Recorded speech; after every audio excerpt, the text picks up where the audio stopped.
Buenos días. Hoy voy a hablar de un libro. Este es el libro El arte del análisis de Jan Timman. Es uno de los mejores libros de la historia del ajedrez. Es un libro fantástico. Si uno recuerda las enseñanzas de Botvinnik, donde nos decía que lo más importante es el análisis de las partidas propias, la lectura de libros de este tipo, donde los jugadores de élite explican partidas, a veces jugadas por ellos, a veces no, y las analizan muy a profundidad para intentar descubrir la forma en que ellos pensaban y así poco a poco ir mejorando en el estudio del juego. Es un libro fantástico. Se compone de 24 partidas jugadas más o menos a principios de los años 70, finales de los 60, partidas muy buenas de muchísimos jugadores de élite de la época. En este momento vamos a ver una de las partidas del libro. Una partida que en lo personal me parece fantástica y muy instructiva en ciertos aspectos. La partida se jugó en 1971 entre Polugayevsky y Mekin. Polugayevsky es un jugador extraordinario, muy fuerte y una de las personas que mejor se preparaba en las aperturas en su época. Y Mekin es uno de los mejores jugadores de América. En su momento era de los mejores del mundo. Habría que ver qué fue lo que le faltó para llegar a dar ese último salto para convertirse en candidato al título mundial. Aparentemente tenía una pequeña debilidad estratégica, pero desde el punto de vista táctico y en general su juego era fantástico. Vamos a ver ahora la partida. Polugayevsky hizo C4, una forma clásica de desarrollar las piezas. Empieza como una inglesa, pero al final se transpone a una eslava. Después de C6, caballo F3, D5, E3, una de las formas más normales de jugar esta línea. Caballo F6, desarrollo clásico.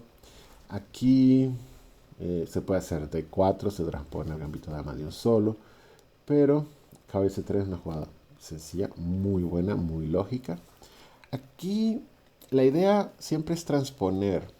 El detalle está en que si se hace caballo BD7, el blanco podría hacer C por D y a C por D llegar a una variante de la eslava del cambio donde el caballo en D7 no hace demasiado, por lo que el negro hace E6.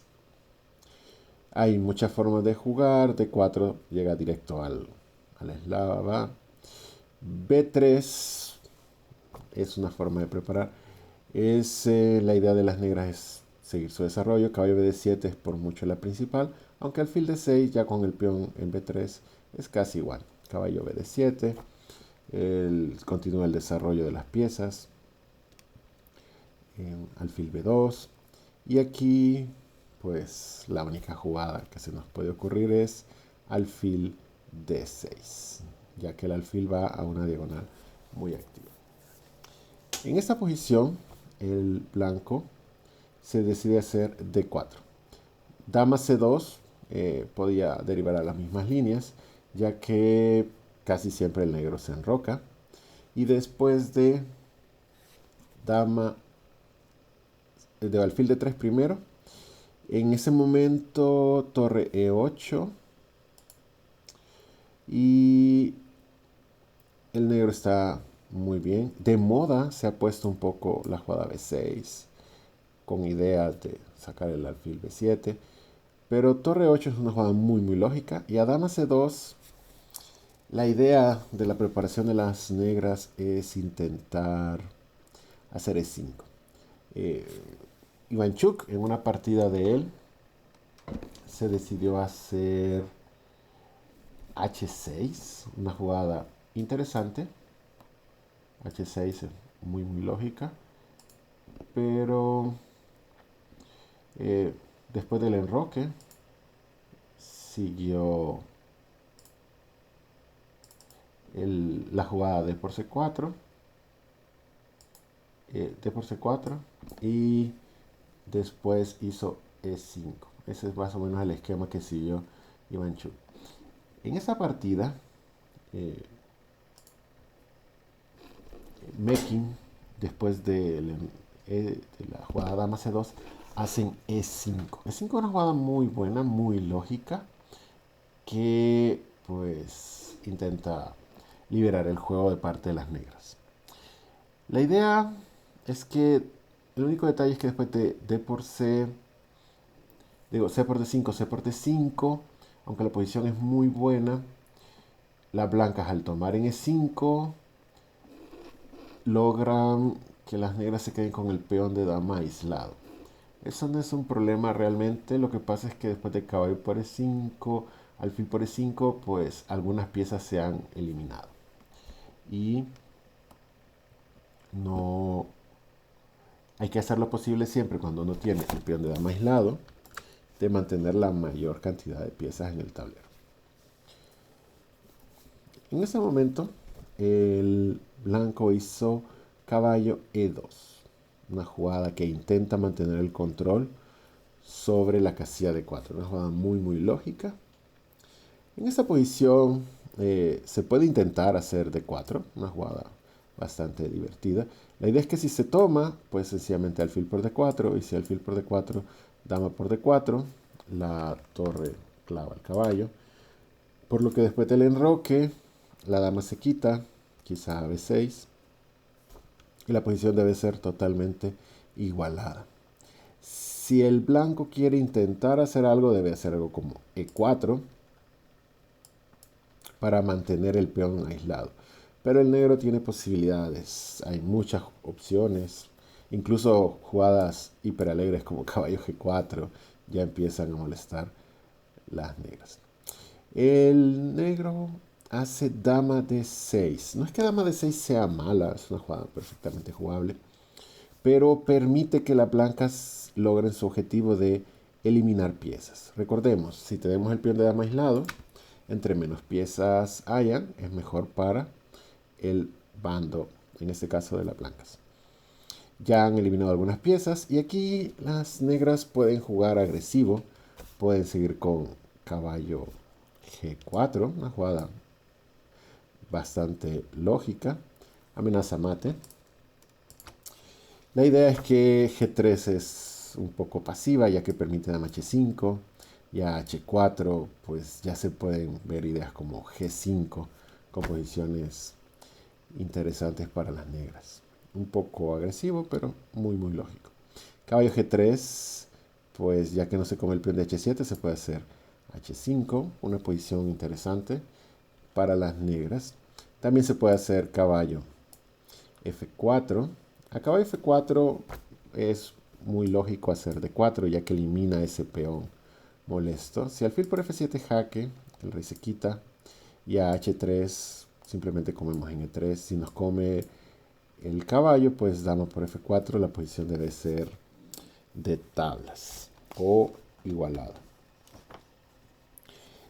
La partida siguió con el desarrollo normal, después de caballo 2, dama D6, alfil por E5, dama por E5, alfil D7, enroque, alfil D7. Siguió la partida. Alfil D7 es una jugada normal de desarrollo, bastante buena. Y el blanco intenta mantener el peón de dama aislado, bloqueándolo con su caballo, que está excelentemente ubicado en la casilla de 4.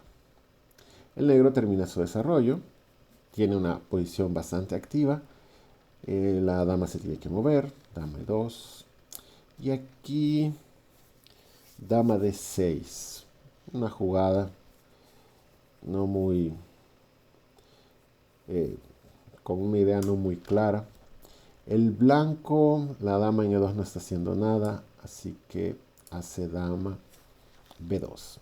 Y aquí queda una idea de las negras que puede ser un problema. Quizá no es el error decisivo, pero sí es la semilla para el error posicional o el defecto posicional que se verá más adelante. La jugada es A6. A6 no es que tenga que ser terrible, pero hay que recordar un detalle importante en el ajedrez. ¿Cuál es la diferencia entre el alfil bueno y el alfil malo? El alfil bueno es el alfil que está en el color de los peones del enemigo. Y el alfil malo es un alfil que está con sus peones en su mismo color. Entonces cuando hay muchos peones del color del alfil, el alfil tiende a ser poco activo. Y en el caso del peón de 5, pues no va a desaparecer de ahí. Entonces colocar otros peones en las casillas del color del alfil no puede ser buena idea. El blanco sigue con su plan bastante sencillo de simplificar la posición. Caballo G4, amenaza mate. El negro puede hacer G3, pero eso debilita la posición innecesariamente, por lo que el caballo regresa a F3 tranquilamente. La dama se mueve a B6 y plantea amenazas del sacrificio de caballo 3. Pero después de torre por C8, torre por C8, torre C1, caballo 3 no significa nada, porque la sencilla torre por C8 jaque, alfil por C8, y tanto dama C1 que amenaza el caballo y amenaza el alfil deben de ganar. También dama E5 ganaría. Aclarando, no se puede comer el caballo porque seguiría dama jaque, seguido de la captura del alfil en D3. Después de torre C1, el negro hizo caballo F6. El caballo regresa y la iniciativa de las negras va desapareciendo, así como sus piezas. Torre por C8, simplificando la posición, alfil por C8. Y dama C3, amenaza el alfil, coloca la dama en una muy buena casilla, ya que controla la columna. El alfil se regresa y caballo D4. La posición blanca es muy buena, pero todavía hay que ganar. El negro acepta que su posición es incómoda y se da cuenta que la dama blanca es mucho mejor que la dama negra, por lo que se prepara para cambiarla. Caballo 8, la idea es defender C7 y quitarle a las blancas la columna C. A4, una jugada muy lógica. Dama C7, quita a la dama la columna, así que las blancas lo mejor que pueden hacer es cambiar damas. Ya hay cada vez menos piezas y el peón de dama aislado se mantuvo. Caballo C7 y una jugada importante, A5. Coloca el peón en casilla blanca y fija el peón en casilla negra. Es una jugada muy lógica. El rey pues hace una jugada muy normal, rey F8, que intenta llevar las piezas hacia el centro. Rey F1, rey E7, jugadas de desarrollo normal. Rey E2 y pues no va a regalar el peón de H7 demasiado tiempo. No se podía capturar por G6, pero para mover el rey pues hay que evitar su captura eventualmente, así que hacen G6. El blanco lleva el rey al centro y el negro decide hacer caballo E6. Y el blanco hace caballo por E6. Quizá una imprecisión. Elimina los caballos y logra quedarse con todos los peones en casillas del alfil, lo cual se supone que es bueno. Pero elimina el peón aislado temporalmente. Lo que pasa es que el blanco había planificado F4, pero el negro tiene la sencilla E5. Y las blancas siguen con su plan de mantener la posición. El blanco intenta quedar con los peones del color contrario al alfil y las negras no pueden cambiar sus peones del color del alfil. Pero cuando el rey defiende, el rey va a C3 y en ese momento, después de rey E6, rey B4, posiblemente la jugada decisiva se da en esta posición. Básicamente el blanco desea hacer F por E5 y al hacerlo el negro tomaría y el blanco podría llevar su rey a C5 y desde C5 atacar B6 y el peón de B7. Pero en ese momento el negro tuvo la última oportunidad quizá de salvar la partida con D4. El Timan, aclarando, análisis de hace muchísimos años, y en mi caso pues me ayudo de el motor de ajedrez, te consideraba que la jugada de las blancas E4 era muy buena, con la idea de hacer siempre F por E5, seguido de rey C5 y rey B6. Lo que pasa es que alfil D7, la posición de las negras se mantiene, ya que F por E5 le daría ventaja a las blancas, porque nuestro peón en D5 ya está en D4, que es del color contrario al alfil, y el blanco es el que se quedaría con un peón débil. Y la jugada de rey C5 con la idea de llevar el rey a B6 se encuentra con la terrible alfil B5, que no se puede cambiar el alfil de D3, porque si se cambia el peón de D, coronaría inmediatamente, por lo que las blancas no pueden entrar a esa línea que había previsto Tina. El detalle está en que Meking tuvo que hizo, mejor dicho, E por F4. Y en ese momento el plan de la blanca se desarrolla de forma fantástica. El blanco hace G por F4 y ha logrado su objetivo principal. Dejó el peón de dama aislado siempre y todos los peones en casillas blancas. El rey en B4 no está haciendo nada, así que se va a llevar hacia el centro, vía C3 y D4. Después de eso, va a aprovecharse de su mejor alfil y va a dejar a las negras en susma.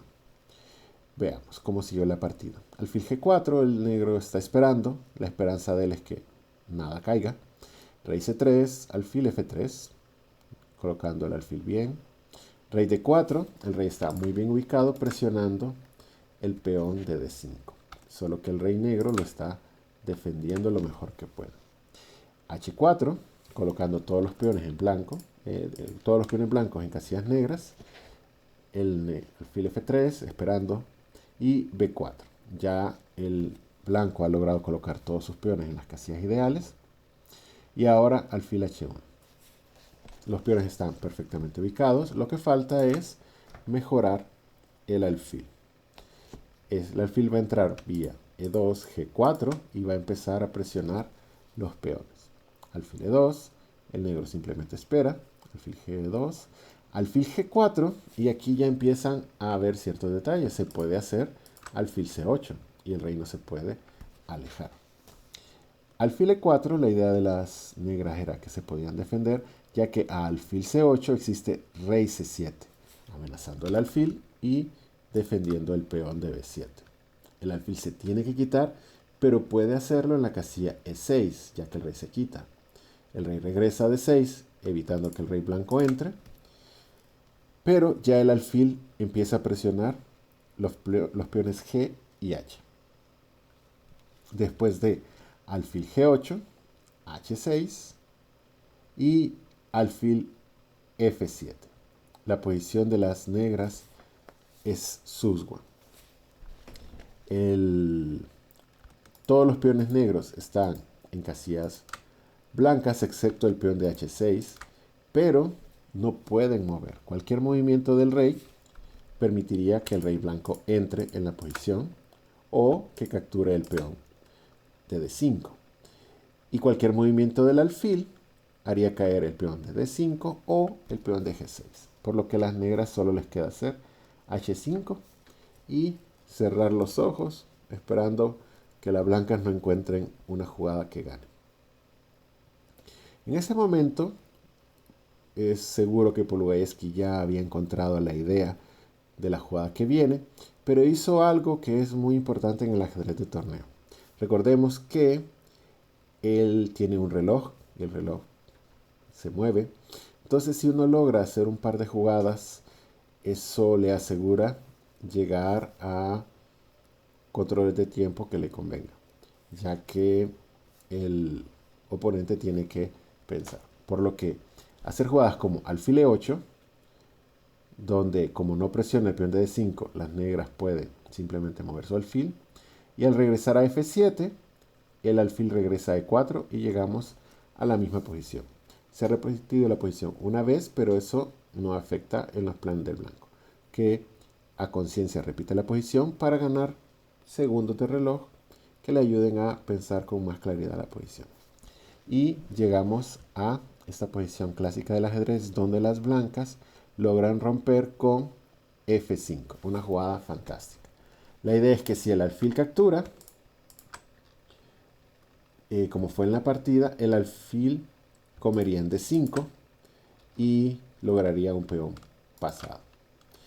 Si se captura con el peón G, entonces el alfil se come el peón H y después posiblemente sería algo así como alfil G6 y el peón H coronaría rápidamente.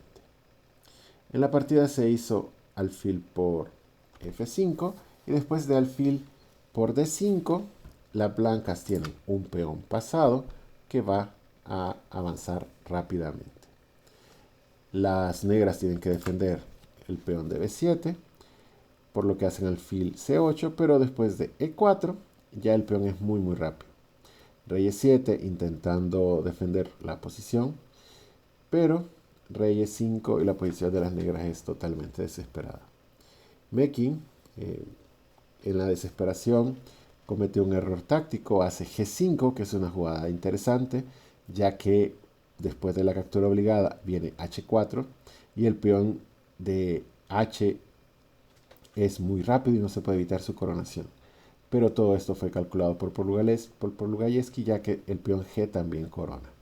Después de H3, G7, H2, las blancas coronan, las negras también coronan, pero las blancas después de dama F7, rey D8 y dama F8 dan mate en las siguientes jugadas. Si el rey se mueve a C7, dama D6.